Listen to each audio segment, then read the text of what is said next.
Okay.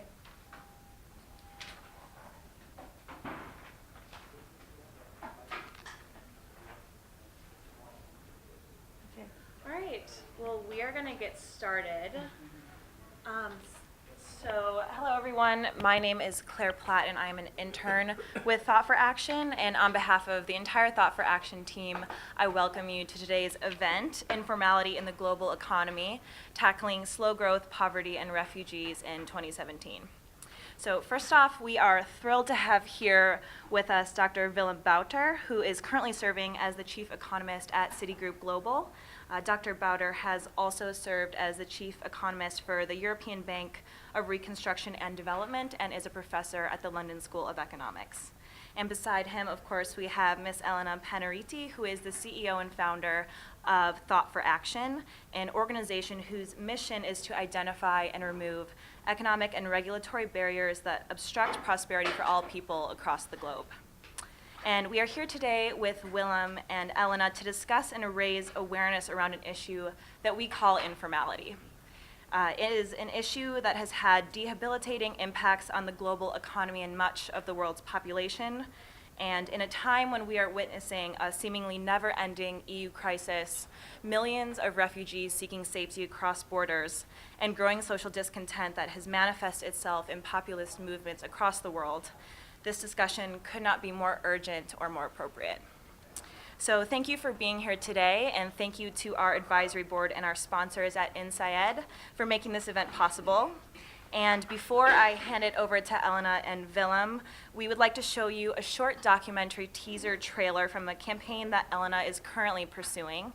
This documentary in the making is called 70%, and its aim is to help shine some more light on this issue of informality. So without any more further ado, we will go ahead and roll the trailer for you guys. Be careful until the lights are. Yeah.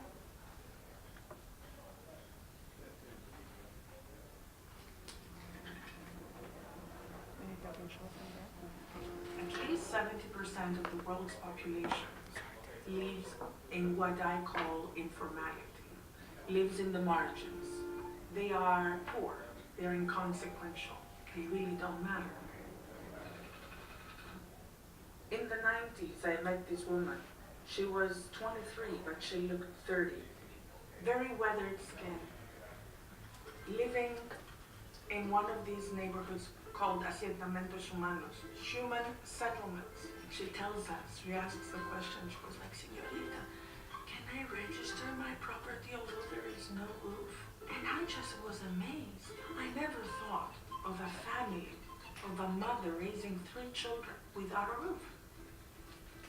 The phone rang, my mom called from Athens. I am shattered. I cannot believe what happened. Let me tell you what happened. You won't believe it yourself. I just met this woman with 3 kids, and she was telling me that she has a house without a roof. I hear, on the other hand, silence, and my mom saying, "Oh my goodness, do something, Elena." I worked with dedication to improve their status of living. They were missing security of ownership for decades. So I implemented a new system that gave them that one document of security. And that created a sea of difference for the better. So that woman today is one of the Peruvian textile producers, exports them to the United States. And not only she has a roof over her house, she has a roof over a little other space outside the house where she actually has a car.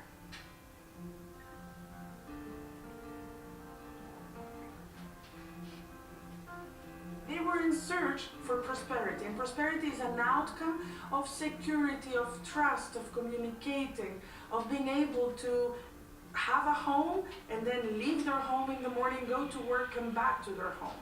Entonces, y eso es el muro, ¿verdad? Sí. Eso es el muro que va a usted. Y son 16 años de trabajo constante. Claro. Si usted lo va a vender eso, si hubiera que venderlo, ¿cuándo lo venderá? Ya no tiene precio porque ya ya demasiado el horas hombres, horas trabajos que hemos padecido, ya tiene otro significado, tiene otro valor para Eso es nosotros. muy potente. Porque ya pues no, los hijos han trabajado, desde niños han crecido. Tengo una hijita de 15 años que ha trabajado, que ha estudiado hasta de promoción en el colegio.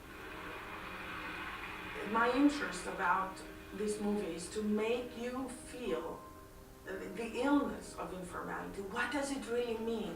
Have it go through your skin, completely understand how bound people are, how completely tied they are, unable to live their present, let alone their future.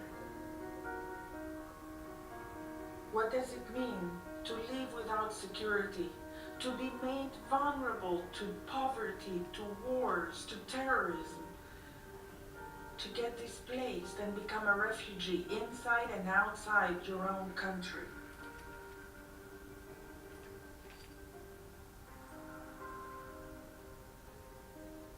Yo me llamo Lorenzo Espinosa Llanos, antiguo. Soy de provincia del departamento de Huánuco, provincia de 12 de Mayo. Y yo salí de mi tierra en el año 80, llegué a Lima, por dos motivos. Uno, en busca de mejor futuro para mi familia, y otro, porque existía inseguridad. Ese tiempo ya había terrorismo. It is possible to become a member of the middle class. It is possible to not be poor, born and die poor. Ya contándome esto, sí, ya nos Registrado, registrado. Policymakers, politicians, leaders have to have it as a priority to provide people that security. Because if individuals have that security, they stay home. They have a stake to stay home. They don't get fanatized. They don't get involved in actions that would actually risk their home and their family shelter. They don't get engaged in risky activities. They don't get engaged in terrorism and other aspects. You could have fewer of those out there. Of course, in the old ways of thinking, the plight of the powerless, the plight of refugees, the plight of the marginalized did not matter. They were on the periphery of the world's concerns. For helping people who've been pushed to the margins of our world is not mere charity. It is a matter of collective security. For the record, these people are coming from many different countries and fleeing everything from civil war to economic stagnation. Migrant crisis spiraling out of control. Prosperity is still cruelly out of reach.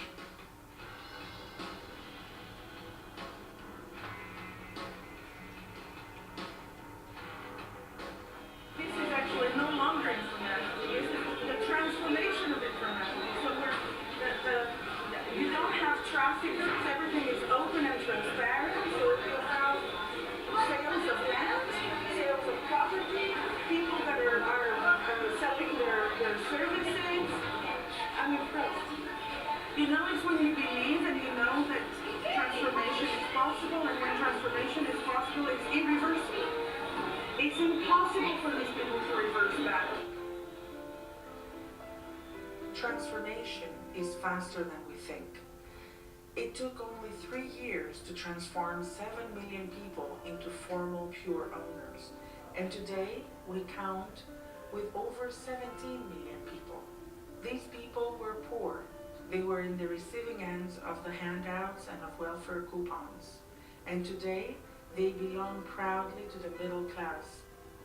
Poverty was reduced from 60% to 20% in less than 10 years. Child labor was reduced by 27%. Growth rates averaged 7% for the last 12 years. And just imagine that in those days, the fact that a child would finish elementary school was an achievement.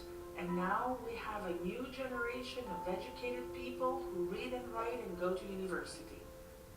Transformation is possible. Some people call it the forces of the market. I like to call it the forces of Mother Nature.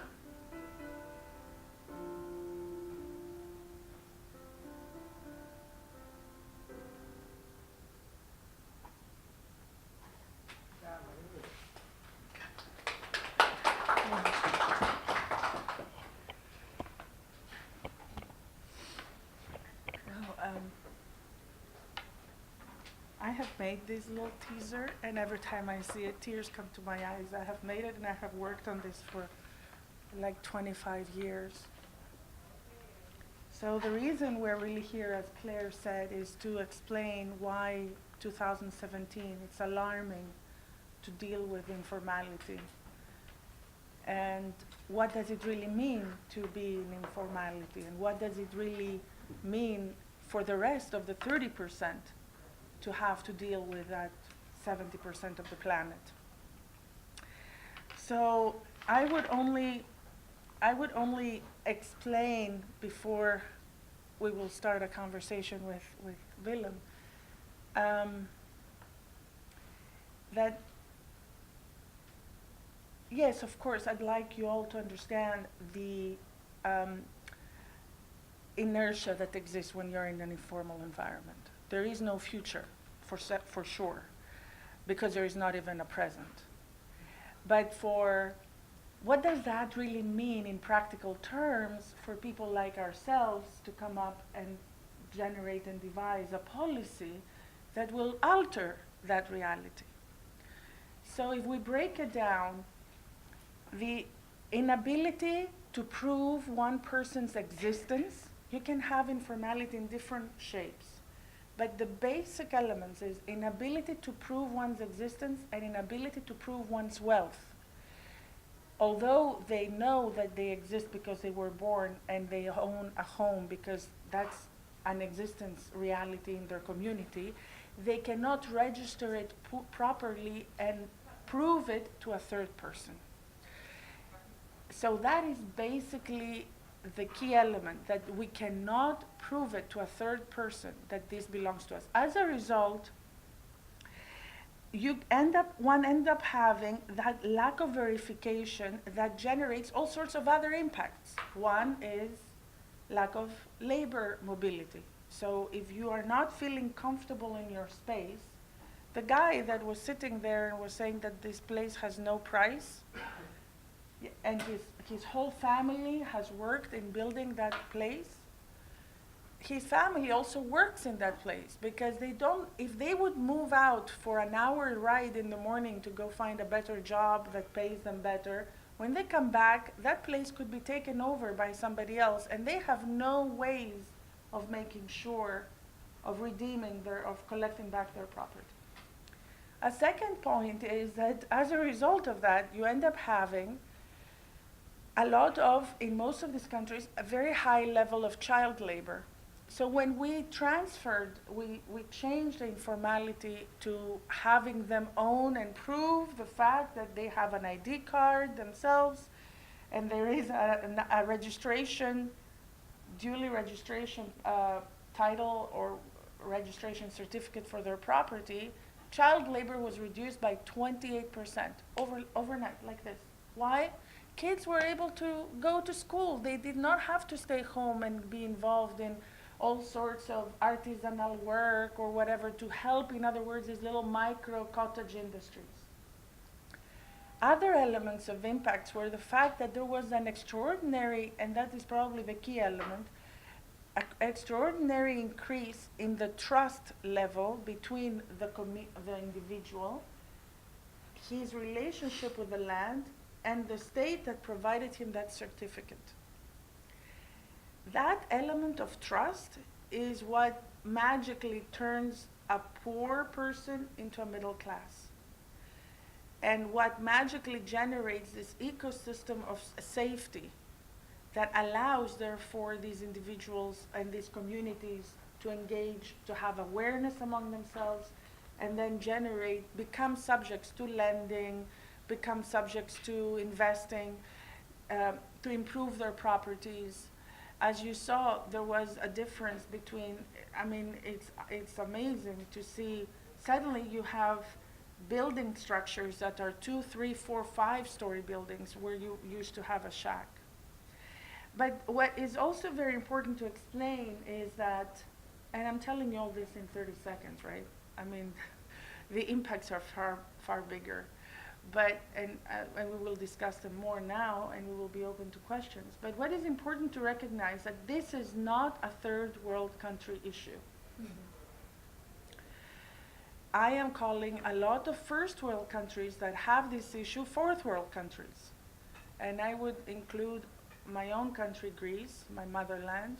I would include parts of New York. I would include loads of parts of Washington, D.C. I would include a lot of first world countries that do have issues of informality. They are organized and defined from different starting points. Over there, the rule of law is very weak. The ability to prove your ownership is weaker. It takes longer time. And when something takes a long time to prove, it means that you're out of the market for all this time that it takes you to prove that it belongs to you. Therefore, you're marginalizing yourself. You're getting yourself out of the formal market structure. So informality is rather boundless. It does not have a southern hemisphere, northern hemisphere, eastern hemisphere. It's everywhere. And the 70% was cozy where it was, as long as globalization was not as strong. And also, as long as the first world was making, why globalization was not as strong. In other words, the first world was not aware of it as it was in front of their face. You don't turn CNN all the time when you see this, right? But also, as the first world was growing all the time, because the excess of the growth of the first world was given as either handouts or loans or grants or USAID or whatever, World Bank, whatever, programs, right? So the 70% would kind of appease itself over there. Well, you know what? There is news. The 30%, in other words, the first world is shrinking. It's shrinking demographically. It's shrinking in growth size. We have stagnation that Larry Summers talks about, secular stagnation. Willem Bouter presents it as slow growth scenarios that he will explain. And these slow growth scenarios suggest that we don't have anymore the luxury of providing excess of our growth returns to the 70%.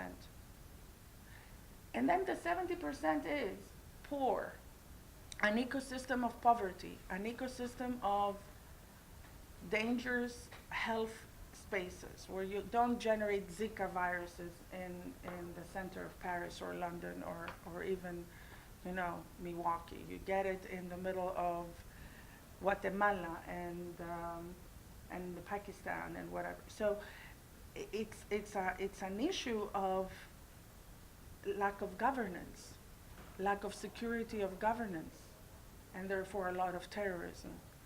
So the 70%, you guys, is not going to stay where it is. We have seen it. It's walking. It's walking towards us. It's swimming towards us.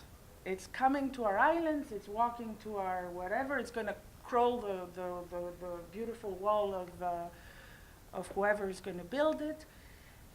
In the same way the wall was broken during the end of communism, right? So the forces are, the theory of numbers is there. They are more than we are, and they become, the discontent is coming over.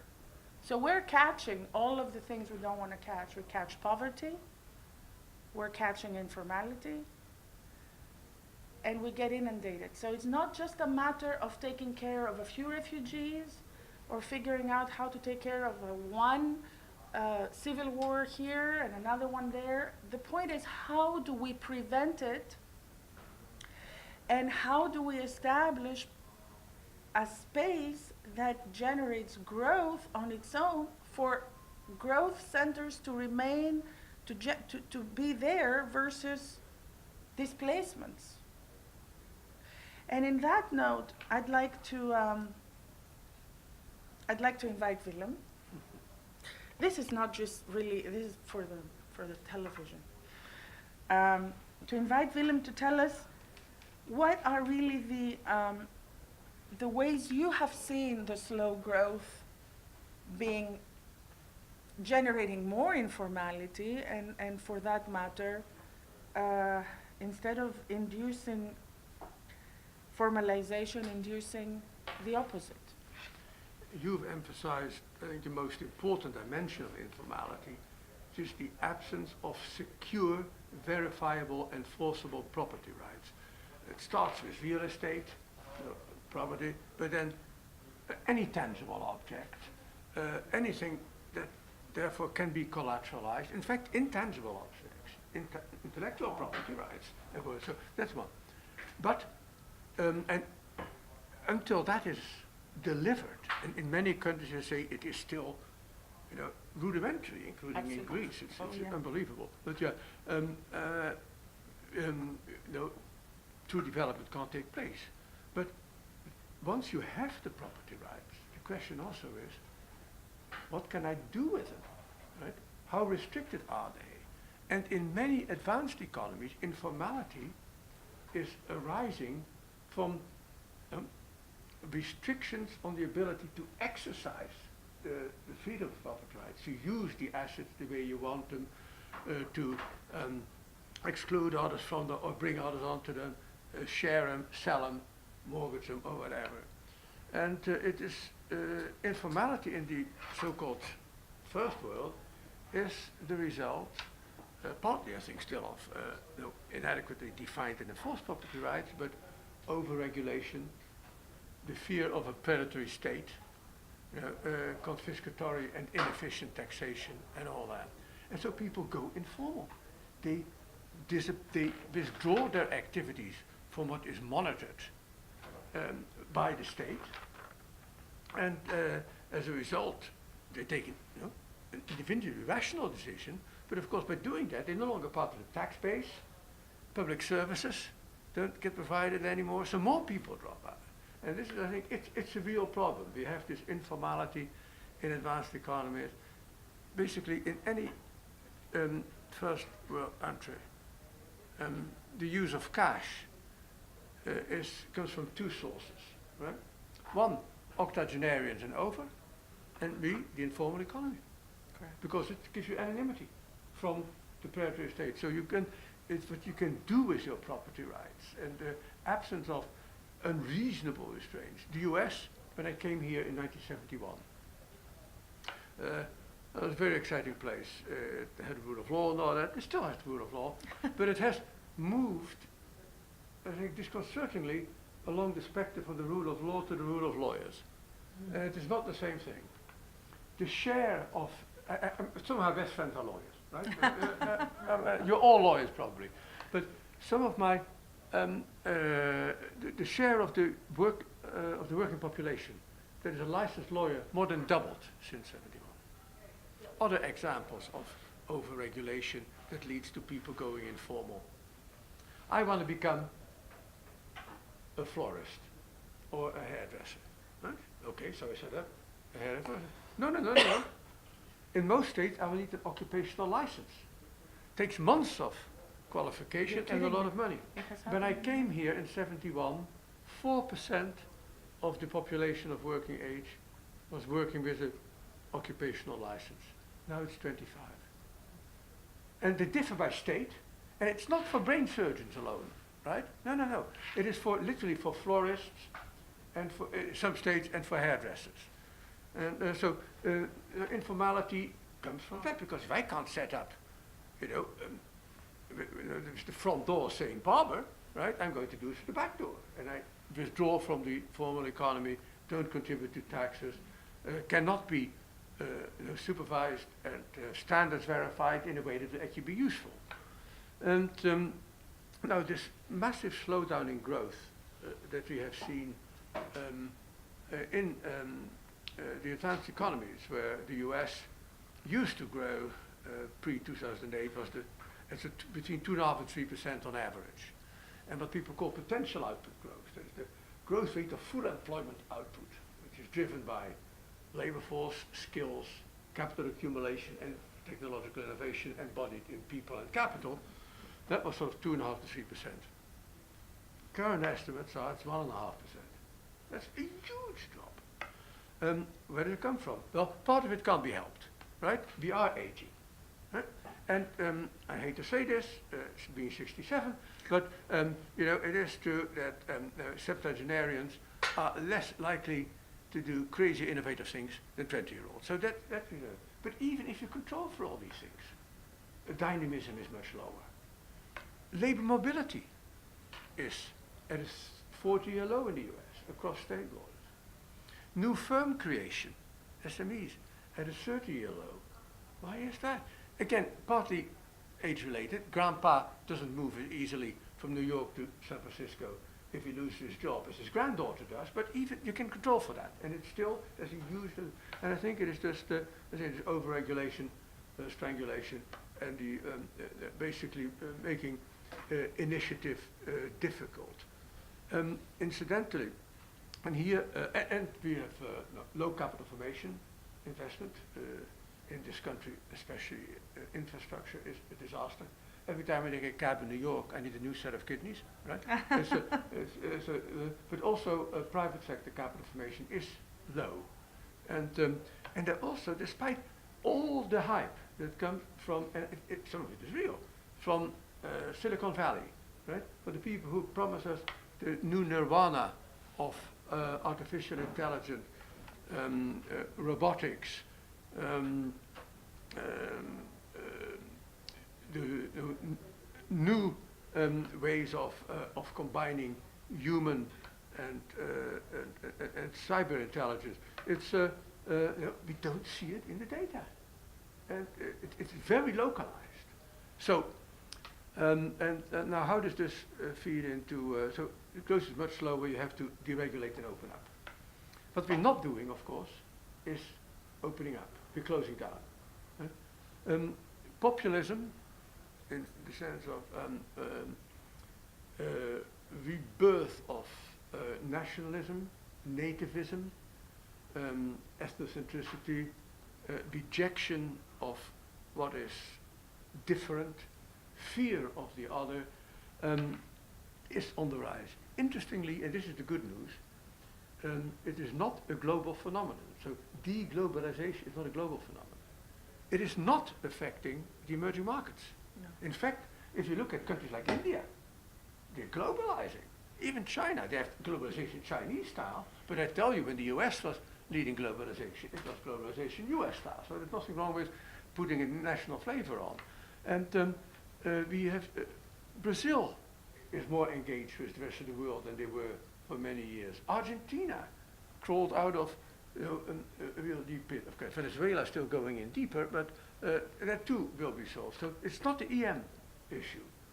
It's an advanced economy problem. Now, is it an advanced economy issue across the board? You're saying, no, it's the EU and US problem. Canada doesn't have it. Australia doesn't. New Zealand doesn't. Even Japan doesn't. Japan is slightly inward-looking as a society, somewhat inward-looking, but they are less so than they were 20 years ago. So interesting. Why are they different? And here comes some interesting things that will feed into the debate also on immigration. First, if you look at income inequality across countries, Canada, Australia, New Zealand, and Japan are among the lowest. Both before tax and after tax.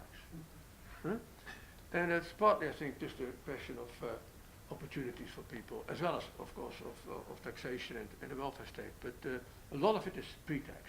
Second, if you look at indicators of social mobility, intergenerational mobility, then 3 of the 4, Canada, Australia, and New Zealand, not Japan, have very high international standards, intergenerational mobility. Third, none of these 4 was particularly hard hit by the great financial crisis.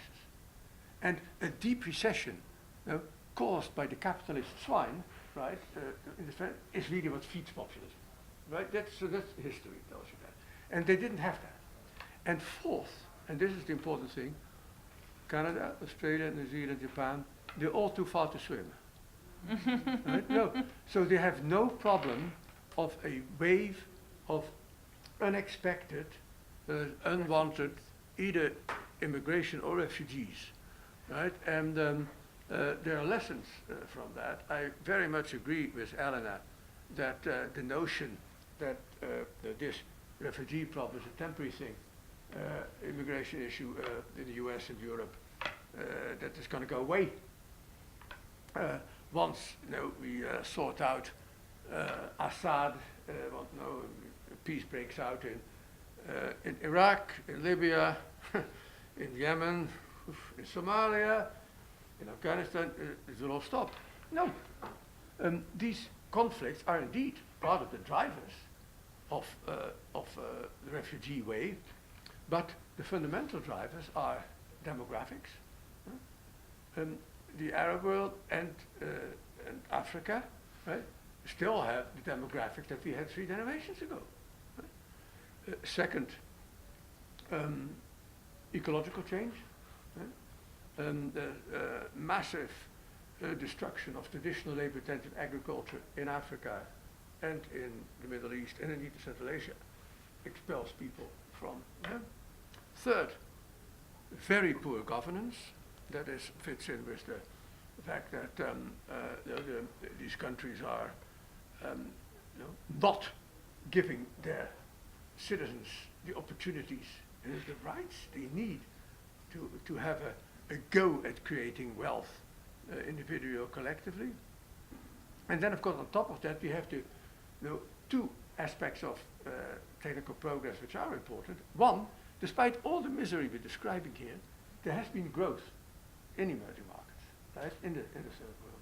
So enough people, the richer part are now rich enough to afford the price of bribing of paying some kind of trafficker to take me to the Libyan beaches, and then I can swim, right?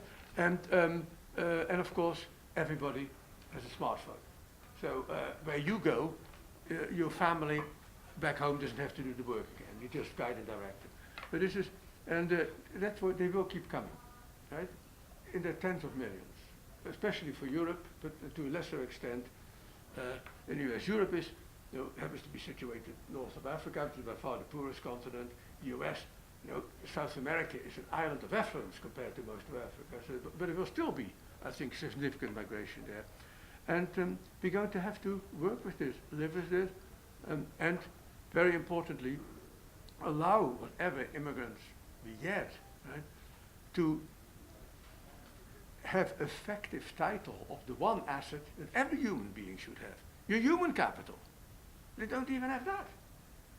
When they come here, they often can't develop it. The kids can't go to school. The adults can't go for retraining or language learning. And of course, they're not allowed to work quite often. So it's incredibly important that we allow them, give them the property rights, full property rights in their human capital, so that they can become useful contributors rather than people who create resentment because they get priority on the housing ladder or whatever it is that creates these nasty populist incidents. Sorry, long story, but I'm Dutch, you see, and we all Calvinist preachers at heart, so we like to give long sermons. Sorry. Well, I have a question for you, and we can discuss it further. Although there are a lot of oxymorons out there, people, if you ask people in the streets, they have watched CNN, which is of course scientific information out there, right? Of course. Of course, and it says that poverty has been reduced around the world in absolute terms. Yet you and I know that the inequality in a lot of countries, and especially within the United States and Europe, has actually increased further. So what I'd like you to talk about a bit, I mean, we do notice there's a coefficient economists use, which is called the Gini Coefficient, that identifies a difference between those who are really very well off and those that are making, their minimum wage. and the United States is in the same exact differential like Russia. Greece is getting exactly there. The rest of Europe is having a lot of welfare transfers, so it doesn't show yet, but I believe it will show. Because you need So how wealth do you- generation to afford the transfers. Yeah, and the second and the second point I wanted to make is the demographics of the first world.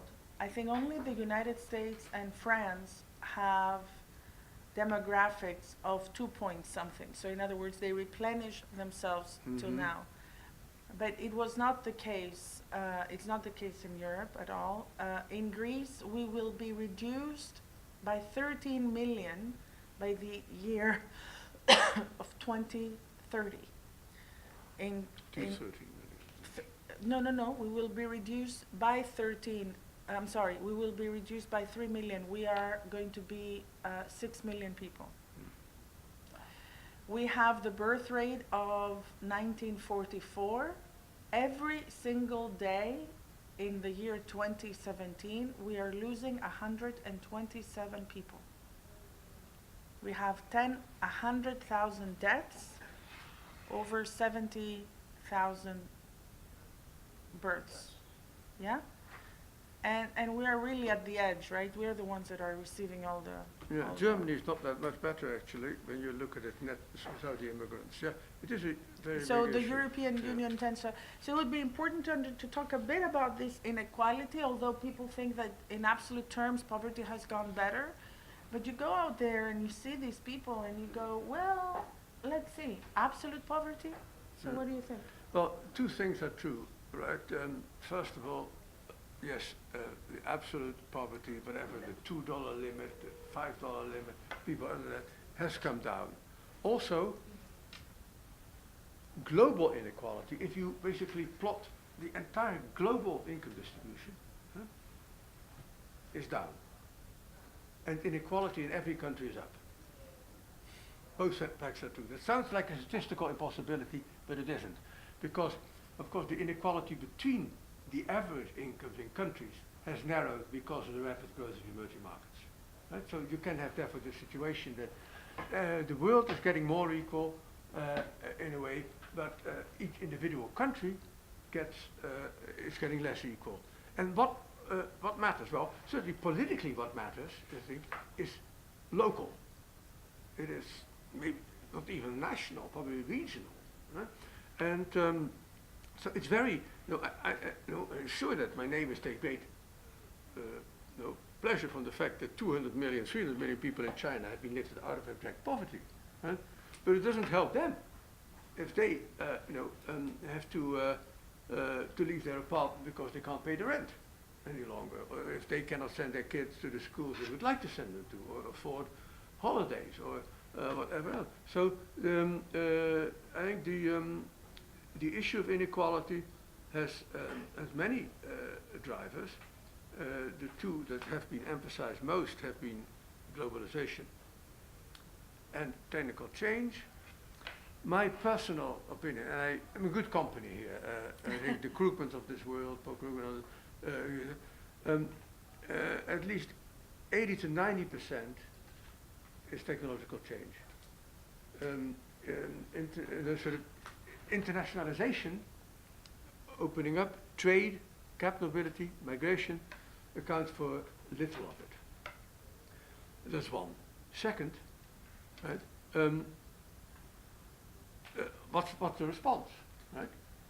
Do we end globalization, restrict it? Do we stop technical progress? Do we become Luddites? Right? And in order to keep inequality? No, of course not, I would say. What we do is we design sensible policies to address the fundamental causes of this inequality. One, finally get serious, especially about lifetime education and training. Right? We have to, every millennial, right, will change careers, not jobs, many more times that, but at least 4 times during their lifetime. Right? And jobs any number of times. And you have to retrain probably a completely new discipline several times. And you have to do that when you're 40, when you're 50, and since everybody who's now a millennial will probably work until they're 75, right? Might have to do it when you're 60. So this is a new world, but the state has to support that and enable it, and prepare people for it. That's one, education. And that may not be enough, right? If what some people say is true, that many of the currently pretty well paid white-collar jobs are going to be destroyed by nanotechnology, artificial intelligence, and robotics, right? Then we're going to have to well, either say, well, tough luck, right?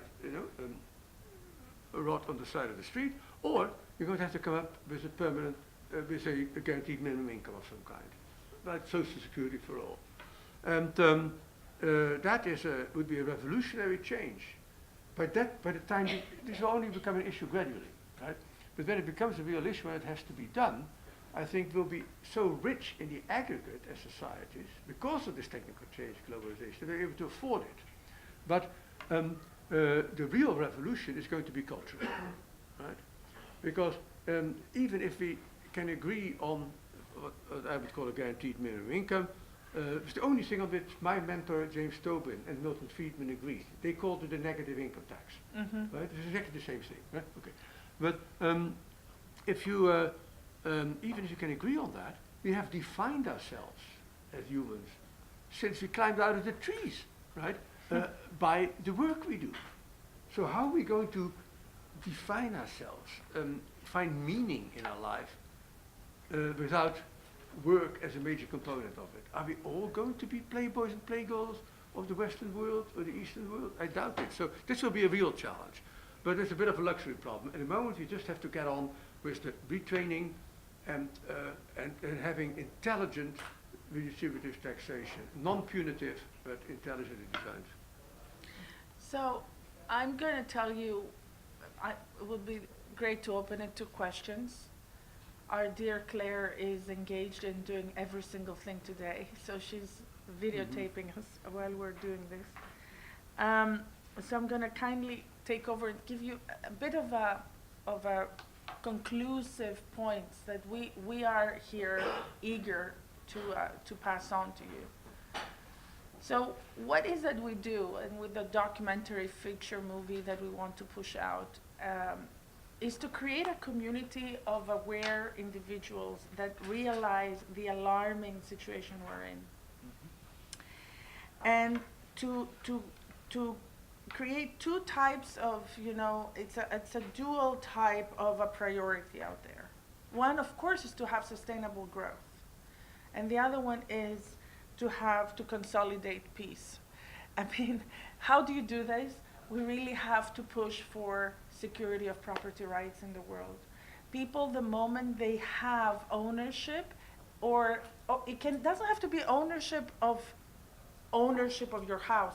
You can have ownership of the right to use your house, or ownership of a user right. It's a right we're talking about. The moment people have ownership of their rights, even the right of existence, and these rights are only definable the moment they're registered, because only when they are registered they become money, they become a tradable asset, they can be proven to a third party, right? So you don't have to say, okay, well, let me bring you my neighbor, he knows, he remembers I was there, and wait a minute, Willem, do you remember? We were there in 1965. He goes like, I don't remember. So in order to avoid the hearsay, he was there, we were there, and all of us, if any of us are Greeks, know that all of us who have left the good old country and came here even for 3 years or 2 years or whatever short period of time, when we go back, our neighbor has trespassed half of the property, some other cousin has taken a few other roots of olives from the country house, and they are really there to remind you. They did it to protect you and to remind you that actually this was given to them. So instead of you trying to go back and try to figure out who was where, when, what, and whatever, once you have these rights registered, then you have freedom You can move, you can stay, you can engage in an economic activity, or you don't. And the important part for our perspective is that policymakers and political leaders, when they go out and make a campaign or they create a policy, the one policy that is not just economics, but it goes from security to foreign affairs and to economics, is security of property rights. It should be together with freedom of, It goes together with human rights. human rights. Yeah, I really think Yeah. it is. It's, it goes Yeah. together with human rights, it goes together. So I find it a little bit obscure to talk about global warming when it's an obscurity for people. Yeah, sure, it's important. No one says it's not, but what can I do about it, kind of thing, versus give the person the right of existence in his space. And let me tell you, in the 33 countries I've worked, each country that has actually managed to apply that, there is no global warming because people care about their community. They care about the amount of waste they have out there. So there is there is an interesting perspective there. And shall we turn it on to so this little teaser movie is the beginning of our fundraising as we're trying to create a regular documentary. So we're interested in asking you to either engage with us or stay tuned, of course, with what we're going to be doing next. But it would be important to get your interest and tell us who you think could engage with us as well.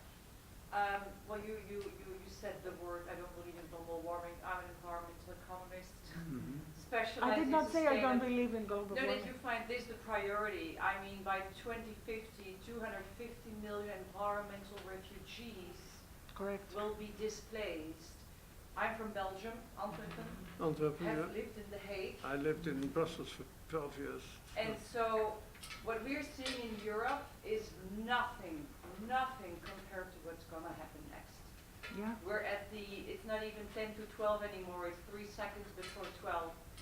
And humans do pay excessive prices for the wrong leadership. The leadership right now is so ignorant, and we're not going to pinpoint